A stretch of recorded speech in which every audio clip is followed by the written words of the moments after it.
హరి ఓం తత్సత్ జయ గురుదేవ్. ఓం శ్రీకృష్ణాయ నమ. శ్రీ గీతా దేవతాయ నమ. భగవద్గీత 16వ అధ్యాయము దైవాసర సంపత్ విభాగములో కృష్ణ పరమాత్మ చెప్తున్నారు 3వ శ్లోకాన్ని. మనలో దైవ సంపద అసుర సంపద ఉంటుంది. దైవ సంపద అంటే మంచి గుణాలు, అసుర సంపద అంటే దుర్గుణాలు, చెడు గుణాలు ఉంటాయి. ప్రతి మనిషిలో 2 గుణాలు ఉంటాయి. ఎవరైతే మంచి గుణాలతో వ్యవహరిస్తారో వారు పరమాత్మ జ్ఞానాన్ని పొందగలరు, దేవుణ్ణి చేరుకోగలరు, వారు కూడా మనశ్శాంతిగా ఉండగలరు. అందులో కొన్ని విషయాలు దైవ సంపద గురించి పరమాత్మ చెప్తున్నారు. 3వ శ్లోకాన్ని, 16వ అధ్యాయం 3వ శ్లోకాన్ని అందరూ కూడా వినాలి, చూడాలి. తేజ క్షమా ధృతి శౌచం అద్రోహో నాతిమానిత భవంతి సంపదం దైవీం అభిజాతస్య భారత. దైవ సంపద కలిగిన వారు ఏ విధంగా ఉంటారు, వారు సమాజంలో ఏ విధంగా ఉంటారు, ప్రపంచంలో ఏ విధంగా వ్యవహరిస్తారని మనం తెలుసుకోవాలి. మనలో కూడా దైవ సంపద ఉందా? దైవ సంపద ఉంటే ఎటువంటి గుణాలు మనలో ఉన్నాయి, చెడు గుణాలు ఉన్నాయా, మంచి గుణాలు ఉన్నాయా, మనలో దాన్ని మనం విచారణ చేసుకోవడానికి సాధన చేయాలి. సాధన చేస్తే మనలో ఉండే అజ్ఞానాన్ని పోగొట్టుకొని మనం ప్రయత్నం చేయాలి. అయితే మనలో దైవ సంపద ఉందా అంటే దైవ సంపద ఏ విధంగా ఉందని మనం దానికి మనం సాధన చేసి దాన్ని విచారణ చేయాలి. ఏంటంటే తేజ, దైవ సంపద కలిగిన వారికి తేజస్సులో ఉంటారు, మహా తేజస్సుగా ఉంటారు, మహాజ్ఞానంతో ఉంటారు. తేజస్సు అంటే ఏదో కనిపించే ఒక ప్రకాశం అని కాదు, ప్రకాశం ఒక జ్ఞానము, జ్ఞాన తేజస్సు అని చెప్తున్నారు. ప్రతిదీ కూడా జ్ఞానంతో కర్మ చేస్తూ ఉంటారు వారు.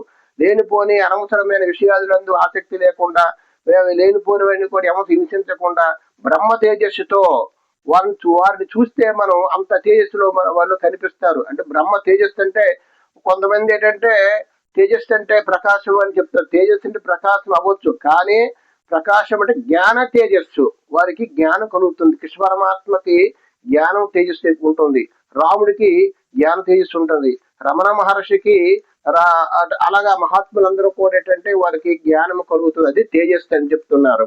తేజ క్షమ, దైవ సంపద కలిగిన వారికి క్షమాగుణం కలిగి ఉంటుంది.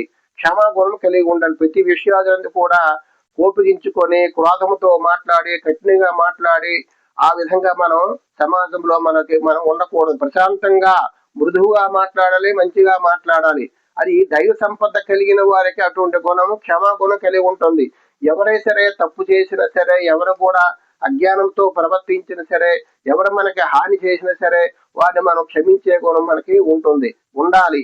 అది దైవ సంపద కలిగిన వారికి ఉంటుంది చెప్తున్నారు. ధృతి అంటే ధైర్యము, ప్రతి విషయాలలో కూడా మనం ధైర్యంగా ఉండని చెప్తున్నారు. ఇష్ట అనిష్టము, లాభము నష్టము, శత్రునందు మిత్రునందు, మాన అవమానములందు ఇటువంటివన్నీ ద్వంద్వ సహిష్ణుత కలిగి ఉండాలని చెప్తున్నారు. ధృతి ధైర్యం కలిగి ఉండాలి. ధైర్యం అంటే నేను ఆత్మస్వరూపాన్ని, పరమాత్మలకు అంశము నేను అనే విషయాన్ని మనం ధైర్యంగా మనం చెప్పగలిగి ఉండాలి, మనం తెలుసుకోగలిగి ఉండాలని చెప్తున్నారు అనమాట. ధృతి అంటే ధైర్యంగా ఉండాలి. ప్రతి విషయాలందు కూడా ధైర్యం వహించారు. దైవ సంపద కలిగిన వారికి ధైర్యంగా ఉంటారు. వారు అయితే ఒకే నిష్ఠలో ఉంటారు. దేని యందు కూడా చపలత్వం వారికి ఉండదు. నేను ఆత్మస్వరూపాన్ని, నేను అహం బ్రహ్మాస్మి అనే భావంతో వారు నిత్యం కూడా ధైర్యంతో ఉంటారనమాట. శౌచం అంటే బాహ్య శుద్ధి. బాహ్య శుద్ధి అంటే 2 ఉంటాయి శుద్ధులు, అంతరశుద్ధి, బాహ్య శుద్ధి. బాహ్య శుద్ధి అంటే శరీర శుద్ధి, స్థల శుద్ధి.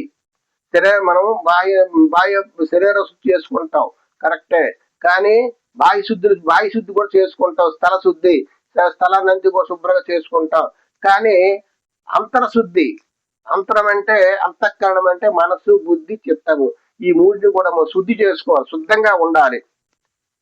శుద్ధంగా ఉంటేనే మనకి జ్ఞానం కలుగుతుంది. పాత్ర శుభ్రంగా ఉంటే మనకి ఏదైనా మనం పదార్థం ఉండేటప్పుడు శుద్ధంగా ఉంటుంది. ఆ విధంగా ఆత్మశుద్ధి లేని ఆచారం అదిహేలా, భాండ శుద్ధి లేని పాకమేలా, చిత్తశుద్ధి లేని శివ పూజలేలరా అని విశుధాభిరామ ఇదొరవేమ అన్నారు పెద్దలు. వ్యామం చెప్పారు. అంటే మనలో చిత్తశుద్ధి ఉంటేనే మనకి బ్రహ్మజ్ఞానం కలుగుతుంది. చిత్తశుద్ధి లేకుండా అజ్ఞానంతో, అసూయతో, ద్వేషముతో, అహంకారంతో ఉన్నంత వరకు మనకి బ్రహ్మజ్ఞానము కలగదు. శుద్ధి అన్నిటికంటే పెద్దలు ఏం చెప్తున్నారు, శుద్ధిగా ఉండాలి, మనసు శుద్ధిగా ఉండాలి, బుద్ధి శుద్ధిగా ఉండాలి, చిత్త శుద్ధి.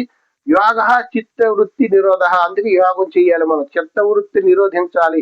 అప్పుడు మనకి శుద్ధి అవుతుంది అనమాట. ఎప్పుడైతే మనకి భగవంతుడు మనకి పలకాలి, భగవంతుడు మనకు అనుగ్రహించాలంటే మొట్టమొదటి మనకి మనశుద్ధి ఉండాలి. మనశుద్ధి, చిత్తశుద్ధి, బుద్ధి శుద్ధి ఉండాలి. బుద్ధి శుద్ధమైన బుద్ధి కలిగి ఉంటే అప్పుడు భగవంతుడు మనకి కోరుకోకుండా మన కోరనవసరం లేదు. మనలో అజ్ఞానముతో, కోరికతో, ద్వేషముతో, అసూయతో, అనేక రకాల భావాలతో మనం దేవుని ప్రార్థిస్తే దేవుడు మనల్ని చూడడు. ఎప్పుడైతే మనకి మనసు శుద్ధిగా ఉంటుందో, మనసు నిర్మలంగా ఉంటుందో, హృదయం నిర్మలంగా ఉంటుందో అప్పుడు భగవంతుడు మనకి మనం కోరుకోకపోయినా మనకి ఏది అవసరమో అది మనకి భగవంతుడు మనకి ఇస్తాడు. దానికి ఉదాహరణ ఏంటంటే చిన్నపిల్లలు ఉన్నారు. చిన్నపిల్లలు వారికి ఏం తెలియదు, వారికి పాపం కానీ పుణ్యం కానీ మంచి కానీ చెడు కానీ తెలియదు. అయినా తల్లి ఏం చేస్తుంది, ఆ పిల్లలకి ఏది అవసరమో అది ఆ విధంగా చేస్తుంది.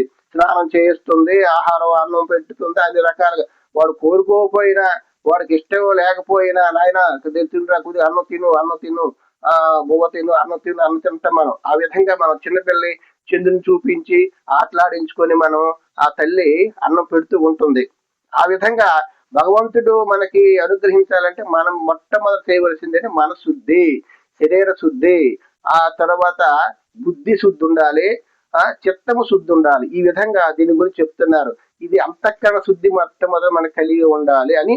మనలో శుద్ధి ఉందా లేదా, మనలో ఉంటే మనం శుద్ధంగా ఉన్నాము లేదా, మనసు శుద్ధంగా ఉందా లేదని మన విషయాన్ని మనం తెలుసుకోవడానికి మనం ప్రయత్నం చేయాలి.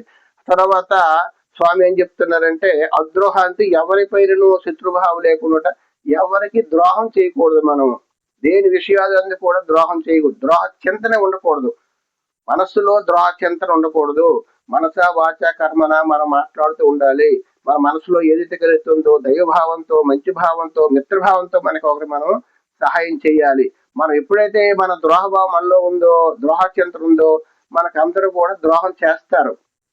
మనలో ఏదైతే ఉంటుందో, మన క్రోధంగా మనం ఉన్నామంటే, కోపంతో ఉన్నామంటే మన అందరినీ మనం చూసి అందరు కోపిగించుకుంటారు. మనల్ని కూడా ఎవరు కూడా అభిమానించరు, మనల్ని కూడా ఎవరు కూడా అనుకరించరు. కాబట్టి స్వామి ఏం చెప్తున్నారంటే, దైవ సంపద కలిగిన వాడికి ద్రోహ చింతన ఉండదు. నా అతి మానిత. తర్వాత తాను పూజ్యుడను అభిమానం లేకుండుట. నేను నన్ను ఎవరు అందరూ కూడా మెచ్చుకోవాలి, అందరూ నన్ను పూజించాలి అనే విషయాన్ని వారికి, దైవ సంపద కలిగిన వారికి ఉండదు.